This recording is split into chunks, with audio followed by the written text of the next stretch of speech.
روی سخنم با تو مسعود رجبی است. نامردی که ناشرف و بی وجدان و خودشیفته‌ای که سالیان سال به مردم خیانت کردی، به خود اعضای گروه خودت خیانت کردی، به میلیشیا خیانت کردی، به هر کسی که طرفدار تو بود خیانت کردی. 30 تیر الان امروز، ولی 30 خرداد چه گذشت؟ دستور دادی که بیان بیرون. حتی به دختران معصوم 13 ساله نوجوان، به این کودکان گفتی هر کس که گفت اسمت چیه، وقتی دستگیرت کردن گفتن اسمت چیه، بگو اسمم فاطمه است.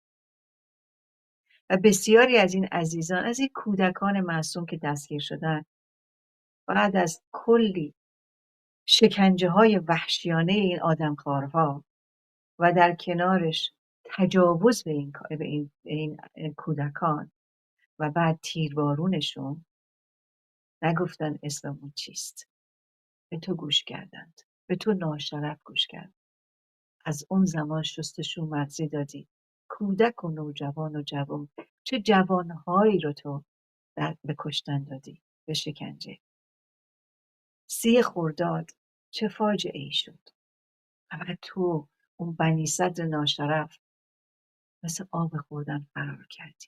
شرف نداشتی که وایسی در کنار کسانی که دستگیر شدن، تو دست آدمخوارها فرار کردی.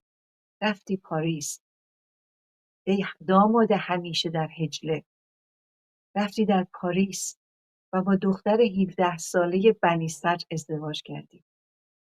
زنت رو کشتند. رفیقتو موسی خیابانی کشت. بچه‌تو، فرزندتو لاجوردی تو دستش گرفت. اما تو به فکر هجلت بودی. همچنانم به فکر هجلت هستی. تو همین سن 77 سالگیت در فرانسه رفتید، فرار کردی. چه کردی؟ رفتی اشرف. کمپ اشرف رو انداختی در عراق. خودتو فروختی. به کی؟ به کی فروختی؟ به صدام حسین ناشرف، به صدام حسین خودشیفته سایکوپت. و بعد فروغ جاویدان رو انداختی. تو دنیای خودشیفتگی خودت فکر میکردی که با این ارتشی که درست کردی الان میتونی بری ایران رو از دست خمینی بگیری. چقدر احمق، چقدر نادان. خودفروشی و مجاهد فروشی به صدام حسین که دقیقاً آتو دادی دست خمینی و دار و دسته خمینی و سپاه پاسداران که قلع و قمعتون کنن. من از یکی از بسیجی ها و سپاه پاسداران خودم شنیدم که با افتخار میگفت یکی از این خواهران مجاهدشون رو گرفتیم، حسابی بهش تجاوز کردیم. من پوزش میخوام، نمیتونم دیگه بیشتر از این بگم چی کار کردم. شرم بر تو که مریم رجبی، خواهر مریم، دستور فرمان میدادید، دوتاییتون نشسته بودید حمله و خودتون در جای امن نشستید. شرم کنید، شرم کنید. دهه 70 و بعد این فروغ جاودان به کجا کشید؟ چقدر کشته دادی؟ و بعد رفتین دوباره تو سوراخ‌های خودتون. کارهایی که شماها در این کمپ اشرف و کمپ آلبانی میکنید فاجعه است. لطفاً عزیزان برید حتما داکومنتری رو که من با ری ترابی درست کردم 10 جلسه است در یوتیوب من ببینید. فاجعه رو ببینید. حقیقت تلخ رو از مسعود و مریم رجبی ببینید. از هجله مسعود، از حرمسرای مسعود بشنوید. از جاسوسی که اینا جاسوس میکردن این بچهای معصوم و چقدر کودک سربازی کردید. چقدر این مادر و پدر رو از فرزندانشون جدا کردید. چه بلاهایی سر این کودکان رو بردید. چه کردید با این مردمی که در این کمپ های اشرف و وای به حالتون. شماها شکنجه میکردید، تونل توف درست کردید و همه از همدیگه میترسیدن. هر هفته باید جمع میکردید هر هفته. باید و از جاسوسا باید بیاد اعتراف بکنه توی این هفته چه اشتباهاتی کرده. اگر احیانا نظری داشته به یک خواهری باید بیاد بگه. اگر خود ارضایی کرده باید بگه. اگر هر کاری کرده باید بیاد بگه. برای اینکه همه چی رو برای مسعود باید بذارید کنار. اصلا نباید احساس داشته باشید. و اگر احیانا یکی کم میگفت، دیگری میگفت اینو نگفته، من دیدم این کارو کرد. فاجعه شما ای مردم، بشناسید این مجاهدین رو. از بیشرفتر از مجاهدین خود جمهوری اسلامی، از خود جمهوری اسلامی بیشرفتر خود اینا. فاجعا اینا. برید، من خیلی صحبت ها دارم ولی الان مجال تایم نداریم، وقت نداریم. لطفا برید ببینید. و بعد مسعود رجبی دهه 70 که تو حمله کردی، دستور فروغ جاویدان دادی، آتو دادی دست جمهوری ننگین اسلامی، دست خمینی بیشرف که دستور داد همشون رو قلقم کنن.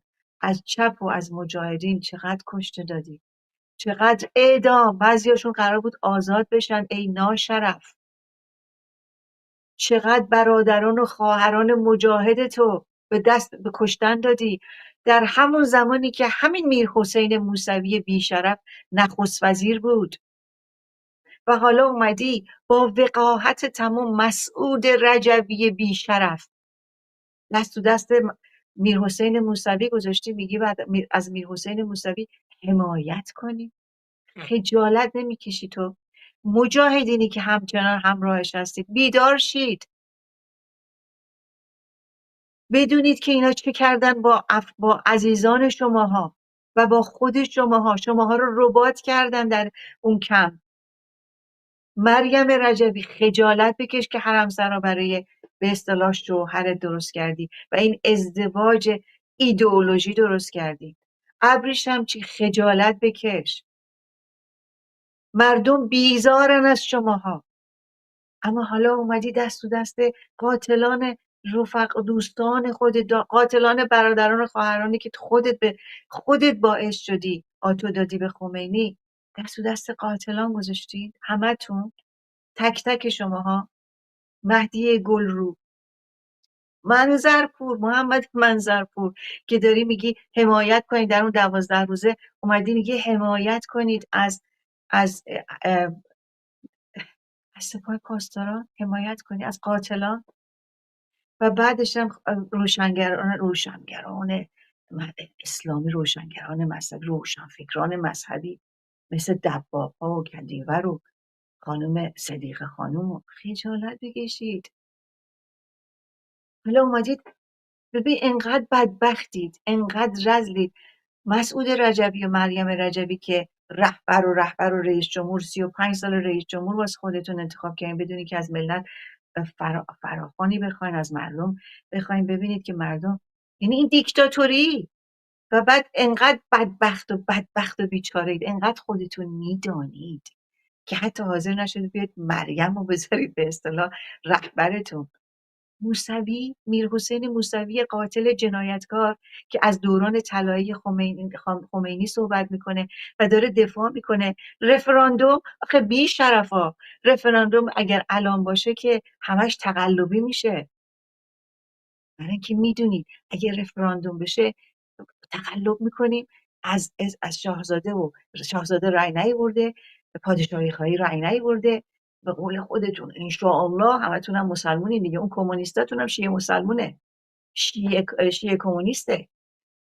که حالا دیگه ما بتونیم بعد 47 سال انقلابمون رو پس بگیریم از دست اصولگرا، اصلاح طلبان همین موسوی. یعنی انقدر نادان، انقدر بیشور، از تجارب 47 ساله خودتون هم شما درس نگرفتید. خجالت بکشید. پهلوی ستیزی، عقده پهلوی خفتون کرده. عقلتون و شعورتون و درکتون و خرد ورزیتون و همه چی رو ازتون گرفته، برای اینکه تک تکتون خود شیفته اید، تک تکتون خود فروشید. انسان که نباید، انسان وقتی که مغزش رو اینجور از کار بندازه و بره دستش رو بذاره روی این امضا، یعنی خودتو فروختی. به امت، چسبیدی به امت، ملت رو کنار گذاشتی. سوختید با تمام این کارهاتون، تک تکتون سوختید. میدونیم که الانم خوشبختانه وزیر سابق اسرائیل، ارتش اسرائیل، میدون وزیر دفاع گفته که من اگر جای نتانیاهو بودم رژیم عوض میکردم. وزیر انرژی اخیراً برگشت گفته وقتی براندازی بشه حکومت دیگری برگرده، نه شما، طبیعتا منظور شاهزاده است، مشکل آب ایران رو حل خواهیم کرد.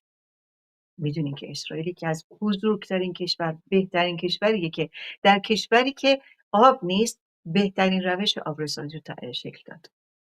با علم، نه با خرافات شما، نه با خدای شما، نه با پیغمبرای شما، نه با استالین و لنین شما، با علم. به هر حال بدانید که هرچه بیشتر دست تو دست جمهوری اسلامی بذارید، دست تو دست اصلاح طلبها، همتون بدونید که بیشتر سوختید. شرم بر تک تک شماها که جنایتکارید. اگر مگه جنایتکار فقط دستش باید تو دست خون باشه؟ مگه یک دوست فقط باید رفته باشه دزدی کرده باشه؟ وقتی همراه جنایتکار باشید، همراه غارتگر و دزد باشید، شما هم هستید. فراموش نکنید. وای به حال فردای شما.